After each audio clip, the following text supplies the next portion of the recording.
Ahora sí estamos grabando. Bueno, habíamos quedado que el proceso de codificación es la tercera etapa de todo el proceso de digitalización de la imagen. Eh, Todo proceso de codificación eh, requiere que una señal analógica de entrada, esta señal analógica de entrada se convierte en segmentos digitalizados que van a ser convertidos en una señal binaria, ¿tá? De combinación de ceros y unos en octetos, según el sistema hexadecimal. Y eh, hay un sistema en cualquier sistema informático que maneja señales analógicas de entrada que necesitan digitalizarlas, un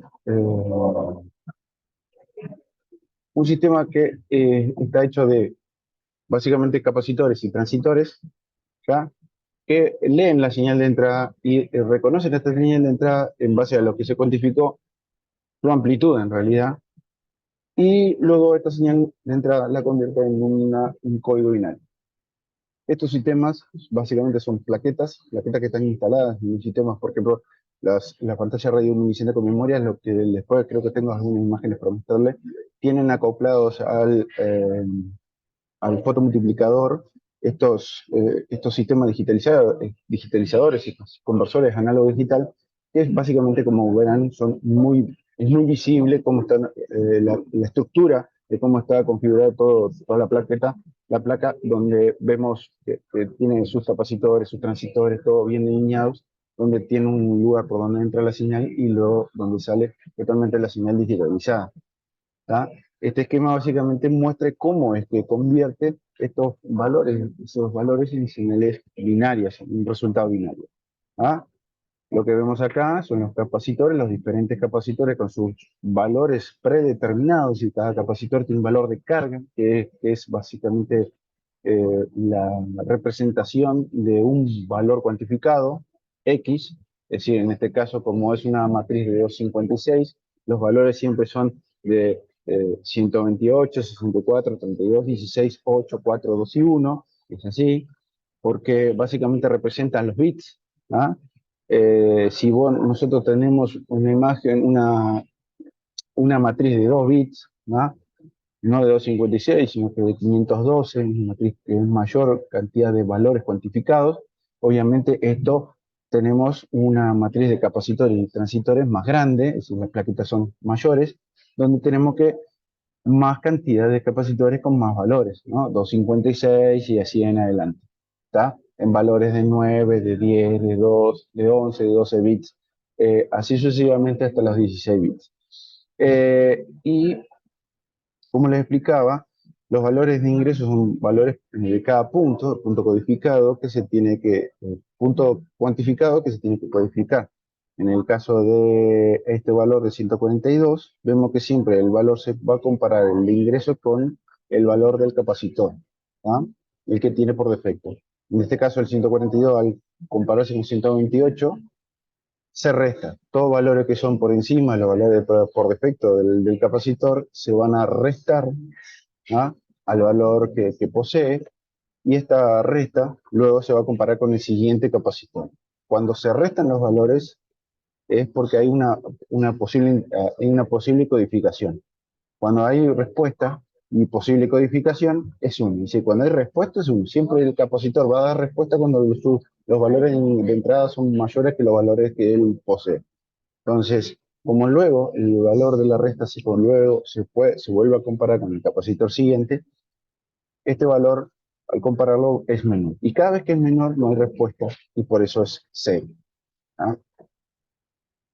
Sus siguientes comparaciones dan por resultados binarios 0, 0 y 0, hasta que llegamos al valor del capacitor 8, donde tenemos si una respuesta se resta, queda 6 y se vuelve a comparar. Y así sucesivamente hasta que no tenemos manera ya de que los valores sean mayores que el del capacitor. En el caso cuando los valores son iguales a los del capacitor, en ese caso sí también hay una respuesta binaria. ¿Está? Así que hay respuesta binaria cuando el valor es mayor o igual. ¿Ah? Si el valor es mayor o igual del capacitor, siempre es 1, y si no es mayor o igual, es 0. Les digo porque esto yo a veces me dan ganas de ponerles en los parciales que ustedes codifiquen.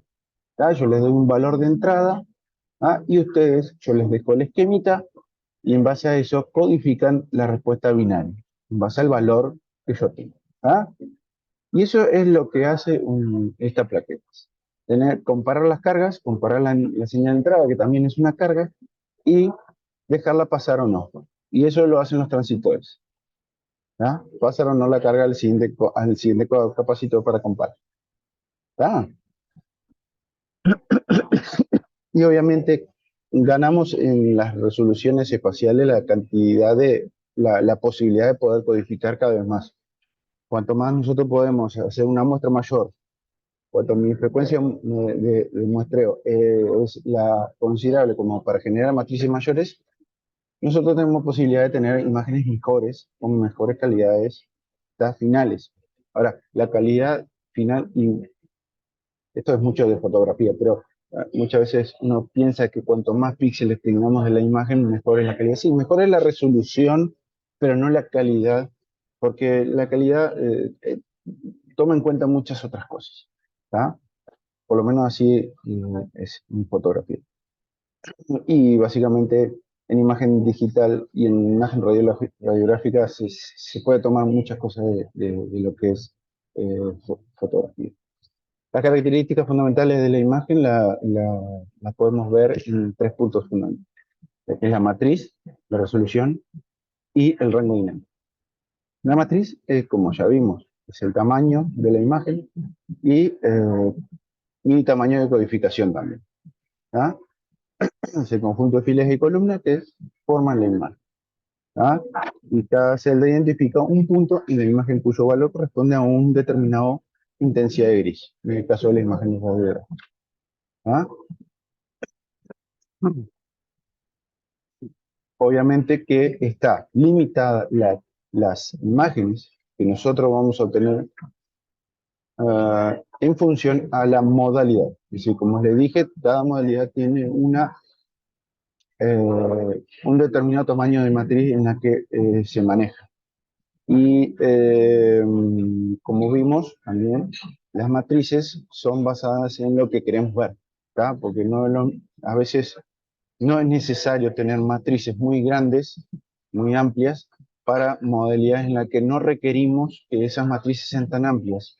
Eso, cada vez que nosotros queremos hacer una modificación, es decir, cambiar la configuración de la matriz que se maneja una determinada modalidad, eso influye en el costo del equipo, porque necesitamos hacer sistemas de codificaciones más pelotudos, vamos a decirlo así, para que puedan procesar toda la señal que nosotros todavía necesitamos para hacer esa codificación, ¿tá? Para que sea correcta la cuantificación y la codificación, ¿tá?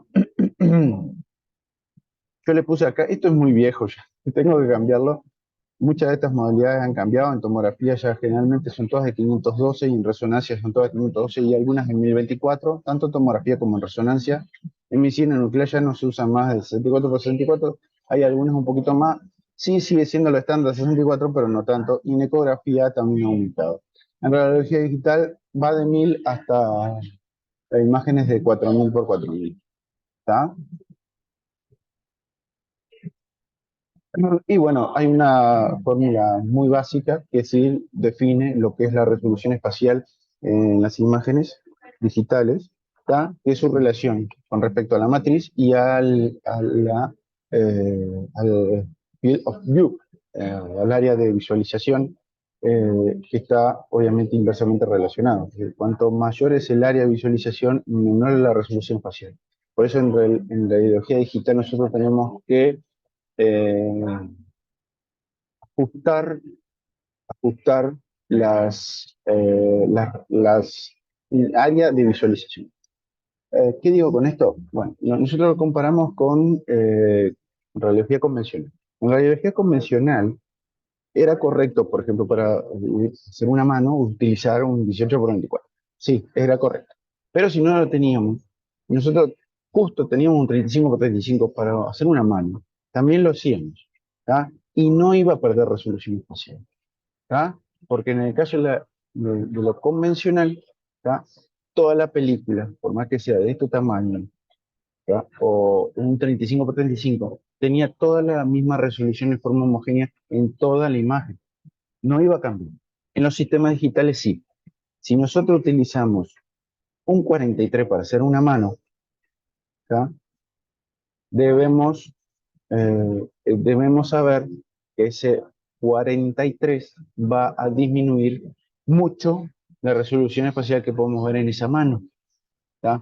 Sí o sí, si vayan a hacer una mano o un puño, es aconsejable usar los chasis chicos, porque el field of view, en ese caso, es el 43, ¿tá? O el 30 que estamos utilizando, ¿tá? En la pantalla radioluminiscente con memoria, ¿tá? En lo que es CR y eso se ve mucho. Se ve menos, un poquito menos en todo lo que es paneles planos y eso, pero igual se ve la diferencia si nosotros utilizáramos sistemas digitales que es mi field of view se acote a la región. ¿Tá? Entonces, eso es lo fundamental para las pérdidas de resolución. Las matrices, obviamente, que siempre se habla que cuanto mayor es la matriz de la imagen, mejor resolución. Sí, es así, pero no habla netamente de la calidad del. Y bueno, un ejemplito, cuanto mayor es mi matriz, mejor es la visualización y la resolución de la imagen que ustedes pueden ver.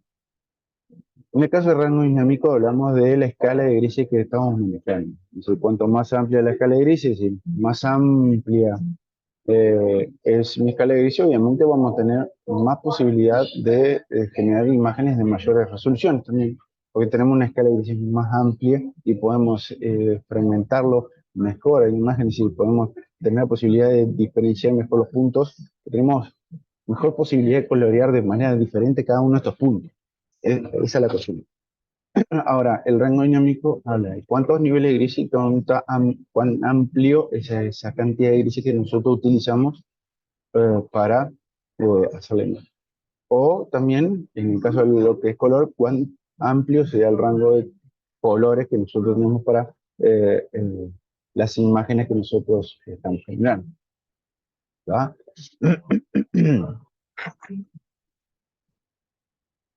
Obviamente esto es lo que es toda imagen digital, siempre lo vamos a ver en bits. Cuanto más bits tenemos de imagen, mejor es la imagen que nos brinda como resultante del procesamiento. ¿Ah? Y este es un ejemplo claro solamente con niveles de grises. ¿Ah? 2 a la 1, 2 a la 2, 2 a las 3, 2 a la 4 y 2 a la 8, como vemos acá, cuántos matices de grises podemos tener en la misma imagen, que es igual en todas. Lo único que acá solamente hay blanco y negro. Se ve solo lo que es blanco y lo que es negro. Y en acá se ve todo. ¿Sí? El hecho de tener un determinado rango dinámico nos posibilita tener lo que se llaman ventanas, ¿tá? Para la visualización de determinadas cosas y no de otras. ¿Tá? ¿Por qué se utiliza esto? Y porque básicamente el rango dinámico de los humanos, ya lo vimos, es de 32 matices de grises. Es decir, nosotros tenemos la posibilidad de con nuestra visión visualizar de manera diferente hasta 32 matices de grises diferentes, más no. Por ende, nosotros para ayudarnos en la correcta visualización, nosotros debemos tener una herramienta que nos ayude. Y esa herramienta es la utilización de ventanas y centros de ventanas para la visualización de determinadas. Se usa mucho en tomografía con la creación de la señal de Humphrey o Humphrey, realmente, uno de los creadores de la tecnología de tomografía y de los tomógrafos que hoy conocemos, el padre de la tomografía, diría yo, eh, creó un sistema en el cual, eh, por medio de una escala, metió todo lo que eran órganos y todo lo que eran estructuras que se podían atenuar y que producían un determinado grado de atenuación, con un determinado coeficiente de atenuación. Entonces los clasificó y dijo, bueno, esta escala va de lo más sólido al aire y en el medio está el agua. Y entre medio puso todo el resto. ¿Tá? Y lo que dijo, bueno, si yo me posiciono en un determinado punto de esa escala, yo voy a estar visualizando o voy a estar en el rango o voy a estar en el punto donde se puede visualizar un determinado órgano. Ahora, para verlo mejor con los contrastes necesarios, yo necesito un determinado ancho o centro de ventana adecuado para lo que quiero ver. Entonces de ahí es que surgió eh, esta escala. Básicamente es como una escala que va, en realidad es una escala teórica que va a más extendida, a más y a mucho menos esos valores que vemos ahí, pero básicamente tengan en cuenta como que va del -1000 a +1000 y en el medio, en el cero está el agua. Básicamente todo lo que son tejidos blandos se encuentran todos en el centro, la grasa más tirando hacia lo negativo y del cero hacia adelante todo lo que es tejidos blandos. Después el resto, por encima de 200 ya empieza a verse todos con estructuras óseas. Por debajo de 200 ya vemos toda estructura que tiene mucho aire y entre 400, 500 hasta los 900 básicamente están en la trama pulmonar. ¿Ah? Por eso lo vemos así. ¿Ah? Algunos ejemplos los tenemos acá. Si nosotros queremos ver solamente el parénquima pulmonar, es decir, que es mucho aire, ¿ah? Nosotros lo que hacemos es nos centramos en un valor de 1200, 1300, 1400 hasta 1600 y perdón, de -600, estaba mirando otra cosa, de -600, -500 por ahí, y un ancho de ventana de entre 1200 y 1600. Básicamente así, en esos valores. ¿Tá? Una amplia ventana. Cuanto más pequeña es mi ventana, menor escala de grises tengo, menor rango de grises tengo, y básicamente voy a tener un mayor contraste. ¿Tá? Contrario es si tengo un ancho de ventana mucho más amplio, donde vamos a tener menor contraste, ¿tá? Y mayor cantidad de grises dentro de ese rango. ¿Tá? Después todo lo que nosotros en tomografía hacemos es visualizar o estudiar los diferentes segmentos, el pulmón, abdomen, pelvis, esos miembros, lo que sea, cráneo, dependiendo de lo que queremos ver. En el caso del mediastino, que es una ventana, un centro y un ancho de ventana muy parecido a lo que es el abdomen, como verán, va entre los 40 y 350, 40 centros, 350 de ancho, 40, 350 también para abdomen, lo mismo para cerebro, partes blandas, y lo que podemos diferenciar mucho es lo encefálico de lo que es supratentorial y lo de fosa posterior. Básicamente ahí sí podemos hacer una diferenciación porque en supratentorial queremos ver más lo que es la diferencia entre sustancia blanca y sustancia gris y ahí acotamos un poquito más. Entonces por eso les dije, si nosotros achicamos la ventana, contrastamos más. Entonces al achicar la ventana, en el caso del supratentorial podemos visualizar mejor la diferencia entre sustancia blanca y sustancia gris. ¿Tá? Y después lo óseo, todo lo que es óseo como vemos acá, tenemos esto interno, todos los senos paranasales, lo que es la parte de columna, vértebras, esto es un puño, una rodilla, como verán, siempre centrado más a hueso, a óseo, por encima de 200, 300, 400, hasta 500, y un ancho de ventana considerable dependiendo qué tan contrastado queremos. ¿Tá? Obviamente siempre oído interno, todo lo que es seno paranasales y eso utilizan unos anchos de ventanas muy grandes. ¿Ah? Entonces, ahora, como cerrando esto, las principales ventajas de los sistemas digitales, ¿qué piensan que son? Bueno, todas las que están acá, más allá de todo lo que ustedes puedan pensar, ahorros económicos, ¿ah?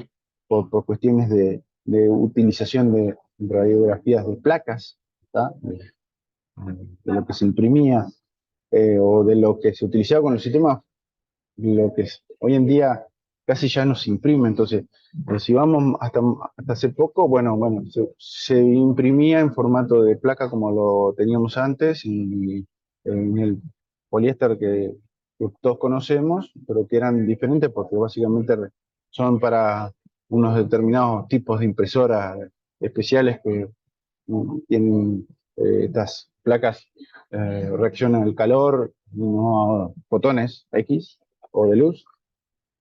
En algunos otros sí son de luz, pero son menos sensibles y así varían mucho, pero eran muy parecidas y teníamos impresoras. Bueno, ahora casi no se imprime más, va todo médico en su consultorio tiene una computadora y ve las imágenes. En otros lugares hasta se puede visualizar en forma remota. eh, Todo se puede hacer hoy en forma remota, no solamente visualizar las imágenes, sino que las personas que gestionan packs pueden hacer toda la gestión de packs de forma remota. Eh, Muchísimas cosas se pueden hacer, pero si sacamos todo lo digital, antes teníamos que hacer placas y esas placas, ese sistema, pantallas, películas, pantallas, que utilizaban esas películas sensibles. Esas películas sensibles eran caras y eso se termina con los sistemas digitales. Entonces sí, hay mucho ahorro económico de eso y de los líquidos que se utilizaban para las procesadoras automáticas. Una disminución del espacio físico, no es lo mismo tener una digitalizadora que una procesadora automática, ¿tá? De las de películas pantalla, con los líquidos, con todo. Eh, las posibilidades, como le dije, del diagnóstico remoto, de la visualización de las imágenes, cualquiera sea la modalidad de forma remota. Eh, y bueno, obviamente que la mayor ventaja de todas estas es, por último, la reducción de dosis considerablemente, y están hechos los sistemas digitales para que brinden una mejor calidad de la imagen en menores dosis. ¿Ah? Chicos, estas diapos terminaron aquí. ¿Alguna duda? No, ninguna. O sea, yo no entendí muy bien lo de lo que habías dicho, lo de la codificación. Yo no entendí bien los cálculos, no sé si vamos a ver después. Es muy simple. Tenés que abrir tu mente.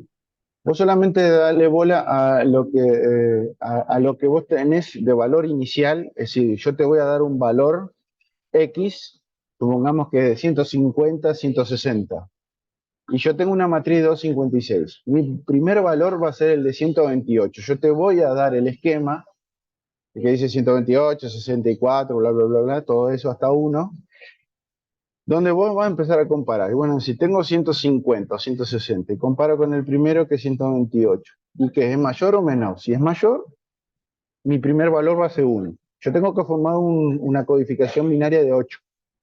Entonces, ahí, bueno, lo resto a ese 160 con el 128. ¿Cuánto me da? Bueno, ahí yo lo comparo con el siguiente. Si el siguiente, el valor el resultado de esa resta, si ese resultado de la resta es mayor que el valor siguiente, se va a volver a restar. Ah, está. Si Y es sería solo con menor, el uno y con el cero, ¿no? por supuesto porque estamos haciendo una codificación binaria. Está. Y así sucesivamente. Si yo no tengo un valor que sea mayor al que yo estoy comparando, no se resta y el valor de codificación es cero. Entonces, muy rápido. Una respuesta que usted tenía que es la multiplicación, hacer la pi, pi, pi, pi, pin, y listo, ya sacar el número enseguida de cuál es la codificación. Yo le voy a dar en esas 5 opciones diferentes de codificación. ¿Entienden? Sí. Sí, ahora sí. Perfecto. Bien, 11:06. Vamos a ver si podemos avanzar un Profe, poquito más en el próximo teórico. ¿Qué pasó? en lo de la ventana, por ejemplo, en el video del año pasado yo miré que ventana ósea se hacía con 1000 y después dice ventana 3000. Sí, Eso es el ancho de la ventana. ancho de ventana. ¿Y eso en qué unidades sería? En Hounsfield Ah, también, porque la son escala. todas, es toda la escala de Hounsfield. No tiene una unidad. No tiene una Ah, unidad. Como kilogramo, no existe. claro, como habíamos visto de Son, -1000 a +1000, pensé que no había valores mayores. como yo les dije, en realidad, acordate que eso es el ancho de ventana. Claro. Es el ancho de ventana. Quiere decir que mi ventana va a ir desde el centro 1500 positivo, 1500 negativo. Ah, claro. Está. Eso quiere Gracias. decir el ancho de mi ventana. Ahora, yo mi centro, yo lo pongo donde yo quiero. Yo sé que, por ejemplo, para ver parénquima pulmonar, mi centro lo tengo que poner en el centro más de que tenga aire, ¿no?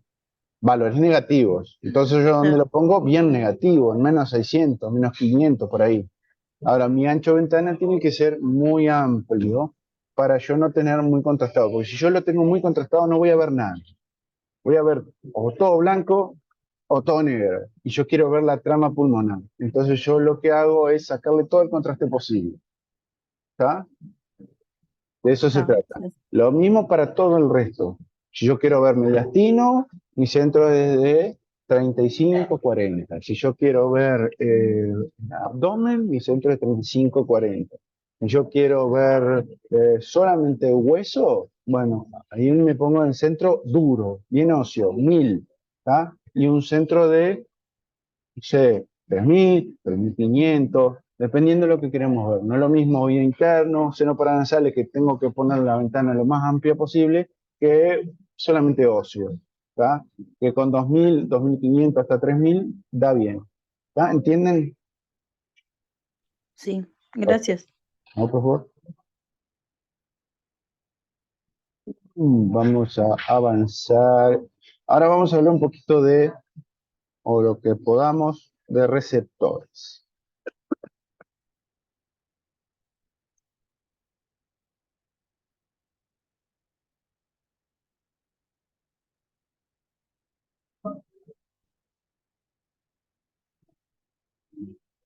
Vamos a ir hasta donde podamos, así no nos aburrimos mucho. Pero por lo menos vamos a entrar un poquito en esto. Ujú, que voy a compartir. No voy a hablar mucho, voy a tratar de que hasta y media hablemos y no aburrir más. Por lo menos hicimos una hora ahora. ¿Está? ¿Ven todo ahí? ¿Han leído algo de esto? ¿Han bichado por lo menos los dibujitos de esto? La verdad que no, profe. Bueno, vamos a hablar de receptores digitales. Hay varios tipos, algunos directos, otros indirectos. Hay toda una clasificación para eso y por eso se las puse. Es importante porque yo se las pregunto, ¿está? Así que ténganlos en cuenta. ¿Ah? Es más, yo le pongo ese mismo esquema que está acá. Las ventajas de los sistemas digitales ya lo hablamos, no vamos a ahondar mucho en eso, pero acuérdense que la principal es que reduce dosis al paciente, eso es lo principal. Todo lo, todos los otros que pueden ustedes encontrar como ventaja está todo asociado a lo que es digital. ¿Tá? Porque es digital tenemos esa ventaja. Básicamente, porque todo sistema digital ahorra en espacio, ahorra en procesamiento, ahorra en la forma de cómo podemos enviar las imágenes. Y bueno, la reducción de la dosis está asociada a dos cosas fundamentalmente, que capaz que no le dije. Una es porque los sistemas están hechos para que las dosis sean menores, ya que las técnicas tienen que ser menores. Y dos, evitamos las repeticiones por pérdida de la placa, porque se llevó el paciente o se quemó el lugar donde estaba. Todo eso lo evitamos. Y podemos comparar. Tenemos un archivo que podemos comparar, ¿tá? Y evitar muchas placas. ¿Tá? Y bueno, este esquemita está bueno para mirarlo cómo es toda el trabajo, cómo es toda la dinámica del trabajo en el sistema película-pantalla. ¿Ah? Y es muy extenso, como verán, desde que ingresa el paciente hasta que se va el paciente. ¿Ah? Mm. Y si nosotros clasificamos estos sistemas digitales, los vamos a clasificar como vemos acá, en sistemas analógicos o digitales, y dentro de los digitales, a todos los que son detectores, ¿no? Dentro de lo analógico, obviamente, tenemos sistema película-pantalla. Ahora, dentro de lo que es digital, tenemos dos discriminaciones, en base a su captura y en base a su detección. Que acá no sé por qué me quedó le falta una O ahí. En base a su detección. Ahora, ¿qué hablo con captura? Bueno, me refiero a lo que yo tengo que hacer para obtener. Es decir, ¿cómo me muevo yo? Si se lo imaginan de esa manera, ustedes lo van a razonar.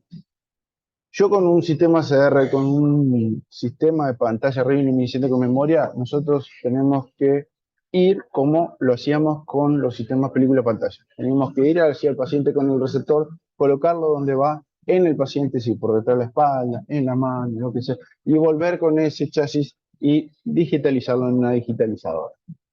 Las capturas directas hace referencia a todos los sistemas donde ya están posicionados en el equipo o que podemos utilizar en forma inalámbrica, como ya les dije. Es más, el que está en la primera foto es uno de estos, inalámbricos, receptores, paneles planos inalámbricos, que podemos posicionarlo donde nosotros queremos en el paciente.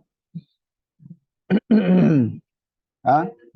Pero que la imagen que brinda nos da, no las brinda de manera instantánea en la computadora que está asociada al equipo. ¿Ah? Y no es necesaria procesarla y demorar más por procesarla. ¿Ah? Que igual no demora nada, pero igual es diferente. Esa es la gran diferencia de captura, en realidad. Y en la cuestión de detección habla con respecto o en relación a cuántos pasos tiene que seguir dentro del receptor eh, o cuántos pasos tiene el proceso desde que llegan los fotones residuales, los fotones X, al receptor hasta que se obtiene la imagen. ¿Tá? Cuanto más pasos tenga de conversión de un fotón a luz, de luz a señal eléctrica, o directamente del fotón X a la señal eléctrica, dependiendo de eso, es decir, desde detección directa o detección indirecta. Y está en realidad basado en cómo es la arquitectura del receptor. ¿Tá? Entonces, dentro de la detección directa e indirecta tenemos a todo lo que son los paneles planos y los chips de SSD, donde los chips de SSD y los paneles planos de silicio, ¿tá? Son de detección indirecta. Y hay otros que no están acá, que me faltó agregarlo, que también son los detectores de gadolinio. ¿Tá? Son muy parecidos a los de silicio y tienen un par de pasos muy parecidos a los de silicio. ¿Tá? Estos son los de captura indirecta porque tienen muchos pasos para hacer. Ahora, un detector de selenio básicamente tiene una captura casi directa del fotón y conversión a señal eléctrica. ¿Tá? El de selenio.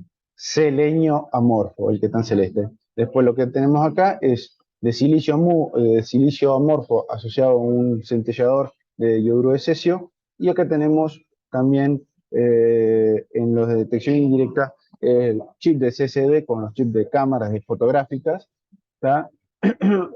Asociados o unidos a una placa de yoduro de cesio también por medio de fibra óptica. ¿Tá? Este cuadro se lo van a tener que aprender, porque yo les puedo poner este cuadrito con cosas que les falten y ustedes van a tener que básicamente completarlo. Les digo porque es un pique que les tiro porque ya ha estado este cuadro en mis exámenes. ¿Tá? Bien, vamos a la pantalla reminiscente con memoria, que son los chasis que vamos a encontrar eh, ampliamente distribuidos en todo el sistema hospitalario del Uruguay, ya que es el más económico, ya que básicamente es un sistema que nosotros implantamos en servicios que ya tenían un equipo, ¿tá? Y que para reducir costos, simplemente para convertirlo en digital, compramos los receptores, los chasis y una digitalizadora. Todo el sistema AC lo tiene. Todo el sistema AC me refiero a todos los hospitales centrales que tienen radiología y todas las de la RAP también, que son del sistema ACE, pero son de RAP metropolitano, pero igual son del sistema ACE, tienen sistema alfa con pantalla reluminiscente con memoria de Carstream, digo, de alfa, le digo, oh, no, perdón, error, son de Carstream, lo que era antiguamente Kodak, o básicamente es la subsidiaria en lo que es todo tecnología médica, es Carstream, y hace estos chasis que vemos acá, ¿ah? Que son básicamente todo de aluminio con una cara negra que es de fibra de carbono.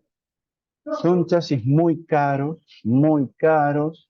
Para que tengan una idea, rondan un 43 entre los 40 y 50.000 pesos, básicamente un 43, uno, y nosotros necesitamos muchos. Son de los más caros, pero son de los más resistentes. La base donde está aplicada el fósforo básicamente es toda de aluminio, es una placa de aluminio, ¿tá? Y bueno, la tecnología, si vamos a lo genérico, porque después hay marcas, muchas, hay, como les dije, Kertrin, pero también hay Yagfa, hay Fuji, cambia mucho de cómo es la arquitectura de fabricación y cómo se fabrican estos, de qué están hechos, cómo están hechos los soportes de estos sistemas. Básicamente cambian eso, pero en ciencia cierta son todos lo mismo. Pueden haber algunas diferencias en los espesores de la IP, y esto va mucho en la característica o velocidad de cada IP, pero en grandes rasgos son todo lo mismo. Es una tecnología que viene de hace muchos años, se empezó a desarrollar en la década del 90 por Fuji, básicamente, y consta de básicamente esta estructura, como vemos acá en el esquema. Tiene una capa, la más próxima, más anterior hacia el paciente, transparente y de protección. Luego tiene un soporte de polietileno endurecido con carbono para evitar la reflexión del láser. ¿Está? Y después tiene una capa sensible, ¿tá? Básicamente yo le puse acá que es entre 200 a 300 micras, puede variar un poquito, va mucho en la calidad de lo que pueda brindar este IP. Y básicamente son cristales fluorohalogenuro de bario enriquecido con europio, sí puede ser fluorocloruro, o fluorobromuro de bario enriquecido con europio. Es enriquecido con europio por gusto, es decir, está hecho por gusto, porque básicamente el europio juega un papel muy importante eh, en lo que es la traslación de ese electrón o de esos electrones que se cambian de su estado de valencia de un punto a otro cada vez que es irradiado con un fotón. Hay una capa posterior de protección, ¿tá?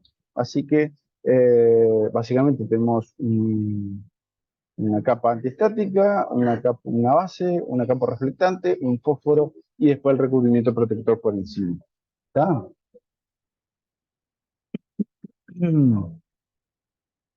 ¿Y cómo se genera la imagen en estos equipos? Básicamente podemos dividir en dos fases, una de integración y otra de memorización y una de conversión y lectura. ¿Tá? Básicamente la integración y memorización es la pérdida proporcional de electrones que salen del europio. ¿Tá? Ese electrón expulsado básicamente pasa a un estado que se le llama inestable. eh, y ese estado inestable puede revertirse, ¿tá? A un estado de estabilidad. ¿Tá?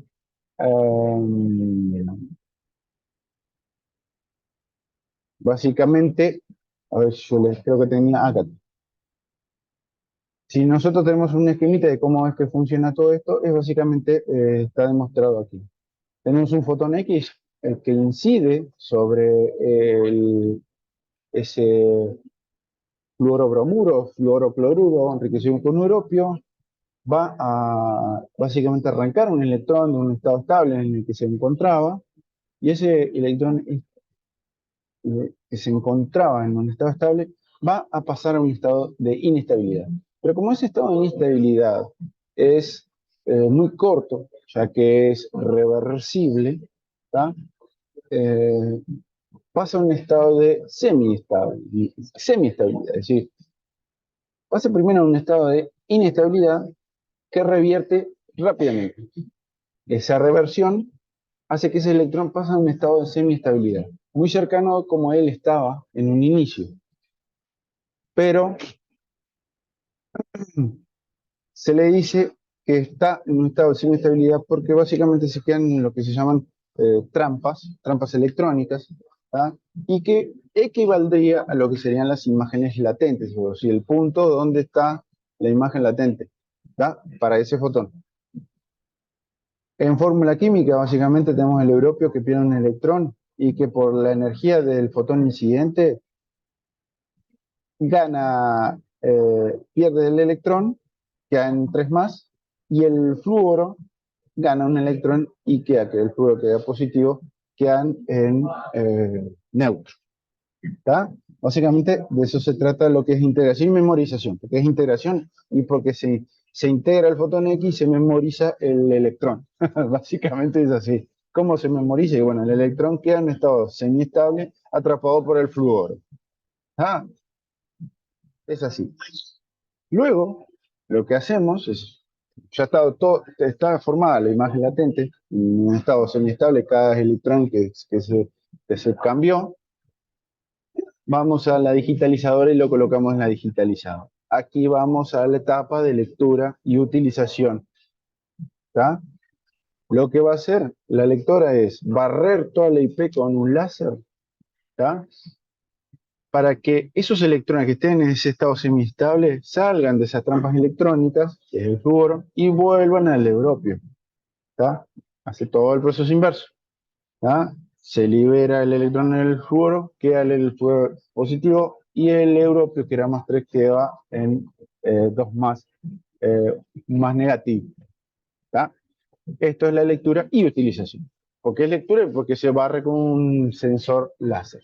¿Tá? Y utilización porque este proceso hace que como resultante surja un fotón luminoso de esta reacción.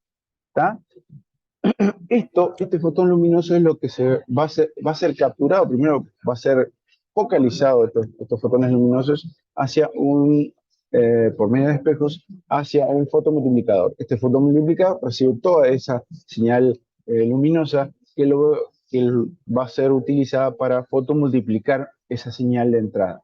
En base a esa intensidad luminosa, cuanto mayor intensidad o menor intensidad, es la amplitud o mayor o menor de la señal que le llega al fotomultiplicador. Y con eso hace las variaciones en cada uno de los segmentos, pero luego de toda esa muestra que va a subdividirla. ¿Está? Básicamente es así. Y nada, lo que va a salir del fotomultiplicador es una señal eléctrica, ya con sus diferentes amplitudes, ¿tá? Que luego va a ser digitalizada por un conversor análogo digital. ¿Tá? Profe, Dígame. después tipo de la lectura, se Sí. borra, tipo, los electrones vuelven a su estado y se borra la imagen, digamos, ¿no?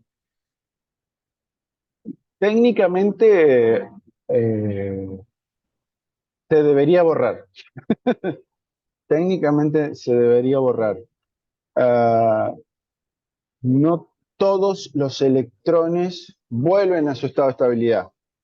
¿Tá? Les cuesta mucho más volver a su estado de estabilidad y por ende la única manera que se ha encontrado para borrar totalmente la imagen es bombardearla con mucha luz blanca, básicamente a toda la IP. Entonces lo último proceso que hace la digitalizadora es con unas lámparas halógenas y darle mucha luz blanca, ¡pah! Así por un buen rato y ahí sí se borra. Ahí sí se borra el todo, dijo. ¿Entendiste? Sí, sí. ¿Está? Puntualización. Bueno, tiene que haber, tenemos que saber más o menos de qué está compuesto el láser. En realidad el láser es una luz, es un dispositivo que utiliza lo que se llama el fenómeno o el efecto de la mecánica cuántica para la emisión inducida o estimulada de una luz coherente. ¿Tá? La coherencia espacial se corresponde con la capacidad de un haz en permanecer con un pequeño tamaño al transmitirse por el vacío en largas distancias y la coherencia temporal se relaciona con la capacidad para eh, concentrar la emisión en un rango espectral muy estrecho. Es decir, esta es la característica fundamental que tiene que tener el láser para poder utilizarse, que tenga coherencia espacial y coherencia temporal, ¿tá? Que sea de un determinado tamaño y que se mantenga constante, ¿tá? Y ese tamaño también se puede setear. Y en base a ese tamaño es la calidad, lo que puede demorar la lectura y la calidad final de la imagen, porque si nosotros hacemos que ese láser sea de menor tamaño y haga una lectura más pasada sobre la IP, nosotros podemos generar mejores resoluciones y mucho de eso se utiliza para cuando tenemos que leer chasis de mamografía con chasis de, por ejemplo, convencional, un TOR. ¿Tá? El láser tiene que ser básicamente un láser que esté dentro del rango de la longitud de onda entre los 600 y 700, básicamente. Punto medio, unos 633 nanómetros. ¿Tá? Básicamente es un láser naranja rojo, eh, por las longitudes de onda que maneja, pero es rojo. ¿Tá? Básicamente el que más se utiliza es el láser de gas de helio-neón, a tener en cuenta nada más. Y la luz que emite la luz que va a emitir el fósforo es una luz que va en el rango de los 390 nanómetros. Así que la emisión de luz es azul y la emisión del láser es roja. ¿Tá?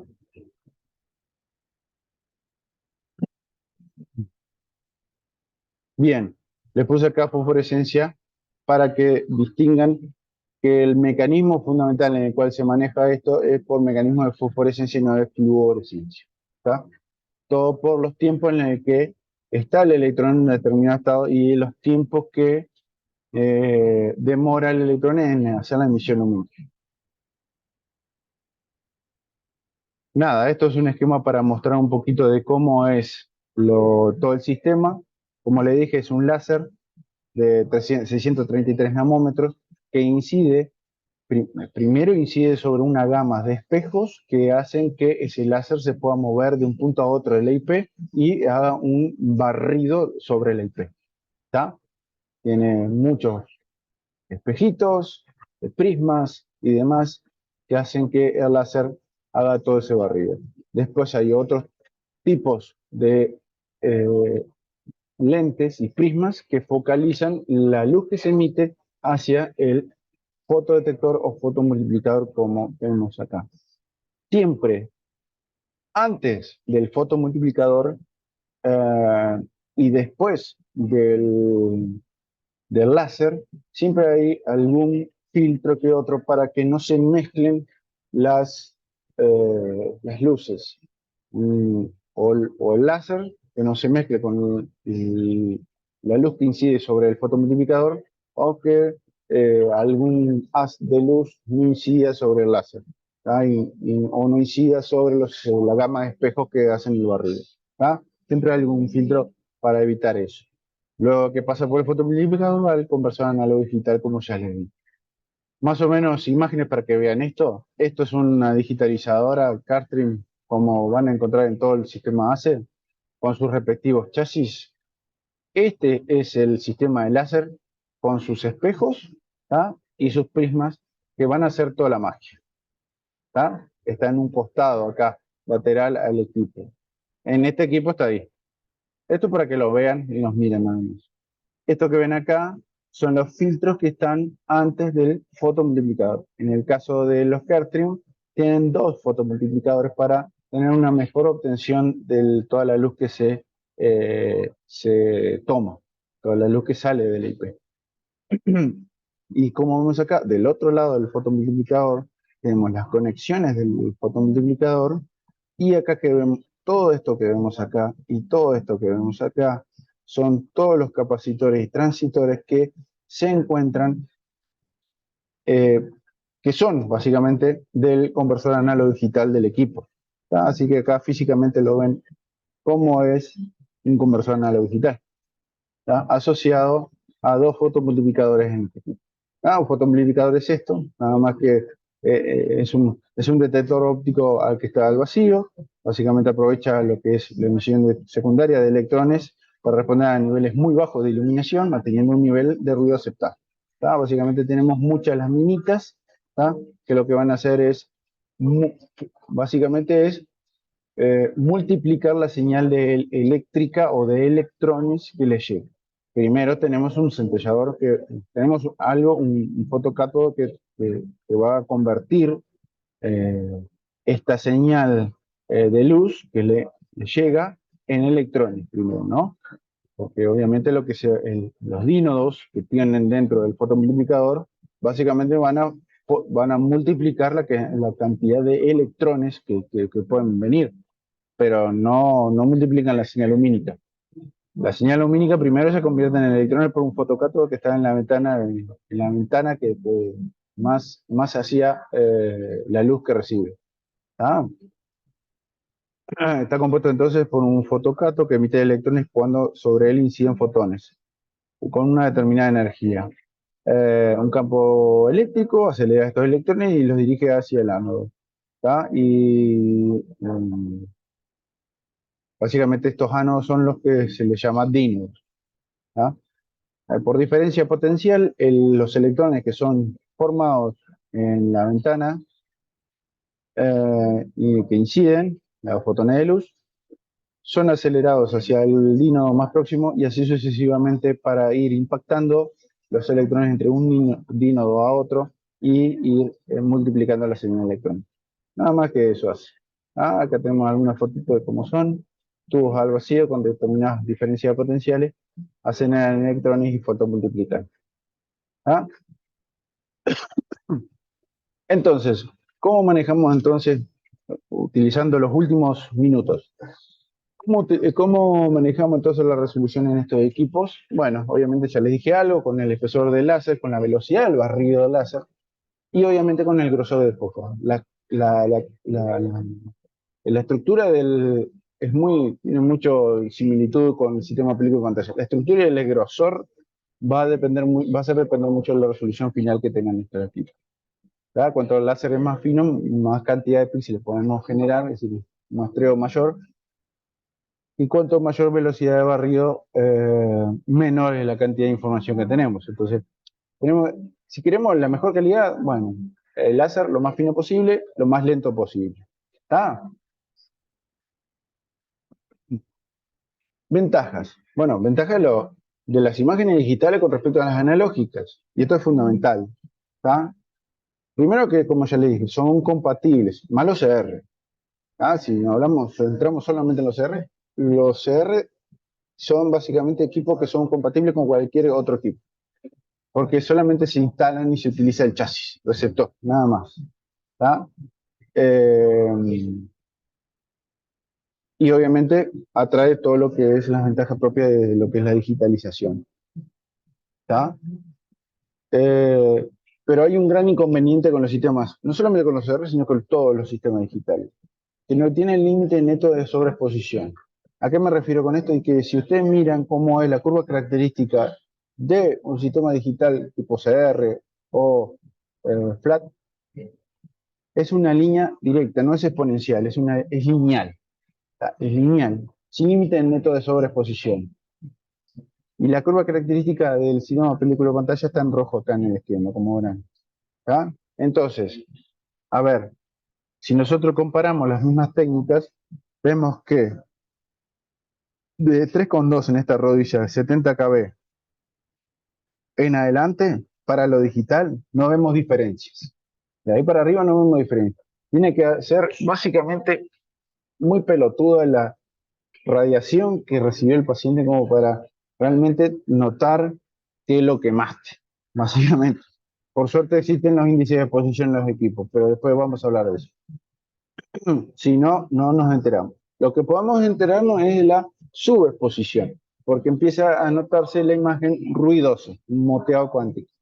Y por eso generalmente caemos en el error de siempre aumentar un poco más las técnicas para poder no caer en ese ruido.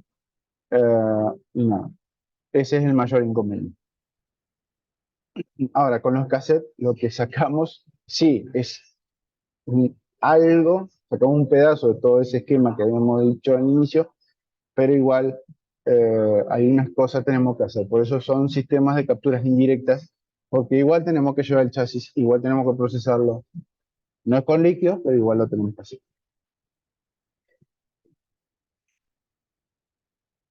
Y por último, como le dije al compañero, se borran con luz intensa blanca. Son estas lámparas que tienen ahí al medio, que una vez que se hace la lectura, son acá 5 lámparas, 5 no, son 10, 2, 4, 6, 8, 10. ¿Está? 10 lámparas halógenas que básicamente le dan con todo a la IP para borrarse. ¿Está? Chicos, no vamos a seguir más. Hasta acá llegamos hoy. ¿Dudas? Profe, esta clase la va a subir al